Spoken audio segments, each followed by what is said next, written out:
ഞാൻ മനസ്സിലാക്കുന്നിടത്തോളം ഈ പരാതിക്കാരി RSSന്റെ പ്രാന്ത കാര്യാലയത്തിൽ എറണാകുളത്ത് എളമക്കരയുള്ള പ്രാന്ത കാര്യാലയത്തിൽ പോയി വളരെ മുതിർന്ന RSS നേതാവായിട്ടുള്ള ഗോപാലൻകുട്ടി മാസ്റ്ററെ കണ്ട് കരഞ്ഞ് ഈ പരാതി ബോധിപ്പിക്കുകയും അവർക്ക് ഈ സത്യം ബോധ്യപ്പെടുകയും കൃഷ്ണകുമാറിനെതിരെ നടപടിയെടുക്കുമെന്നും കൃഷ്ണകുമാർ സംഘടനയ്ക്കകത്ത് ഉണ്ടാവില്ല എന്നും ഉറപ്പ് നൽകിയതാണ്. ആ ഉറപ്പ് ലംഘിക്കപ്പെട്ടിട്ടുണ്ട്. മറ്റൊന്ന്, അന്നത്തെ സംഘടനാ സെക്രട്ടറി എന്ന സുഭാഷ്, അദ്ദേഹത്തിന് ഈ കാര്യം വ്യക്തമായി അറിയുന്നതാണ്. അദ്ദേഹം നിങ്ങൾ എനിക്ക് അനുജത്തിയെ പോലെയാണ്, എന്റെ പിറക്കാതെ പോയ കൂടപ്പിറപ്പാണെന്ന് പറഞ്ഞ് ചേർത്ത് പിടിച്ച് ആശ്വസിപ്പിക്കുകയും നടപടി ഉണ്ടാകുമെന്ന് ഉറപ്പ് നൽകുകയും ചെയ്തിട്ടും നടപടി ഉണ്ടായിട്ടില്ല. ഇത് നേരിട്ട് എനിക്ക് അറിയാവുന്ന വസ്തുതകളാണ്. മറ്റൊന്ന്, വി മുരളീധരൻ ഇതുമായി ബന്ധപ്പെട്ട കാര്യങ്ങൾ വ്യക്തമായിട്ടറിയാം.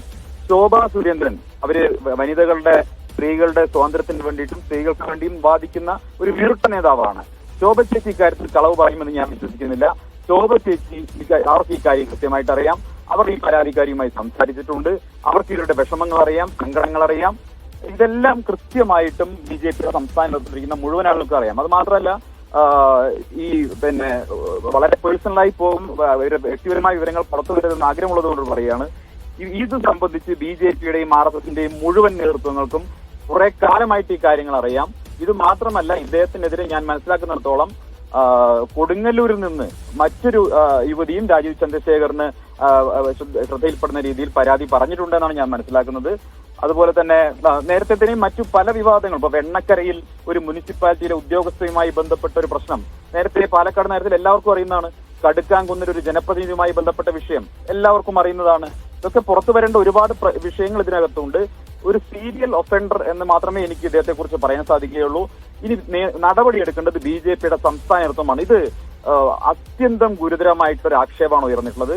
BJPയുടെ സംസ്ഥാന നേതൃത്വം രാജീവ് ചന്ദ്രശേഖർ ഈ കാര്യത്തിൽ നടപടിയെടുക്കാൻ ധൈര്യപ്പെടുമോ എന്നുള്ള ചലഞ്ചാണ് ഞാൻ ഇന്നലെ തന്നെ ചോദിച്ചിരുന്നത്. താങ്കൾ ഇന്നലെ താങ്കളുടെ ഫേസ്ബുക്കിൽ കുറിച്ചത് ഇദ്ദേഹത്തെ പറ്റിയായിരുന്നു? തീർച്ചയായിട്ടും BJPയുടെ കോർ കമ്മിറ്റി മെമ്പറാണല്ലോ ഞാൻ. ഇന്നലെ ഫേസ്ബുക്കിൽ കുറിച്ചതിന് ശേഷം BJPയുടെ നിരവധി കോർ കമ്മിറ്റി മെമ്പർ വഴികളിലൂടെ ഞാനുമായി ബന്ധപ്പെടുകയാണ്. അവരുമായി ബന്ധപ്പെട്ട വല്ലുണ്ട്. അപ്പോഴാണ് എനിക്ക് മനസ്സിലായത് കല്ലെറിഞ്ഞത് ഫേസ്ബുക്കിലേക്കാണ്. ഒരു കാര്യം കൂടെ ഞാൻ ചോദിക്കുകയാണ്. താങ്കൾ നേരത്തെ സൂചിപ്പിച്ചു കൃഷ്ണകുമാറിനെതിരെ വീണ്ടും പരാതികൾ പല സ്ഥലത്തു നിന്നും നിരന്തരമായി വരുന്നു. ശോഭാ സുരേന്ദ്രൻ അടക്കം നമ്മളിപ്പോൾ മീഡിയ വൺ പുറത്തുവിട്ട ഈ പരാതികൾ ഉള്ളടക്കം ശോഭാ സുരേന്ദ്രൻ അടക്കം അറിയാം. അപ്പോൾ ഇത്തരത്തിൽ സമാനമായ പരാതികൾ ഉണ്ട് എന്നാണോ താങ്കൾ പറയുന്നത്? നോക്കൂ, ഞാൻ ഒരു കാര്യം കൃത്യമായിട്ട് പറയാം. ശ്രീ ഗോപാലൻകുട്ടി മാസ്റ്റർ, ശ്രീ സുഭാഷ്, ശ്രീമതി ശോഭാ സുരേന്ദ്രൻ, ഇവര് 3 പേരും കള്ളം പറയുമെന്ന് ഞാൻ വിശ്വസിക്കുന്നില്ല. അവർക്ക് മനസ്സറിഞ്ഞുകൊണ്ട് ഈ ഒരു കാര്യത്തിൽ കളവ് പറയാൻ സാധിക്കുമെന്ന് ഞാൻ വിശ്വസിക്കുന്നില്ല.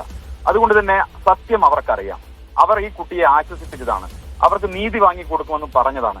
പക്ഷേ BJPക്കകത്ത് കൃഷ്ണകുമാറിനുണ്ടായിരുന്ന സ്വാധീനം മൂലം ഇത്രയും കാലം ആ കുട്ടിക്ക് നീതി വാങ്ങിക്കൊടുക്കാൻ കഴിഞ്ഞിട്ടില്ല എന്നതാണ് വസ്തുത.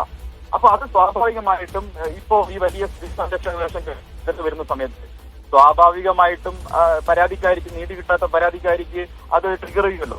അതാണ് ഉദ്ദേശിച്ചിട്ടുള്ളത്. എന്തായാലും ഇത്തരത്തിൽ ഒരു ഈ സംരക്ഷണ വേഷം കെട്ടി വലിയ തോതിൽ വാദ്യമടിച്ച് മറുവശത്ത് ഇത്തരം കാര്യങ്ങളിലൊക്കെ വളരെ കാലമായിട്ട് ചെയ്യുന്ന ഒരാളുടെ മുഖം മൂടിയാണ് ഇവിടെ കഴിഞ്ഞു വരുന്നത്.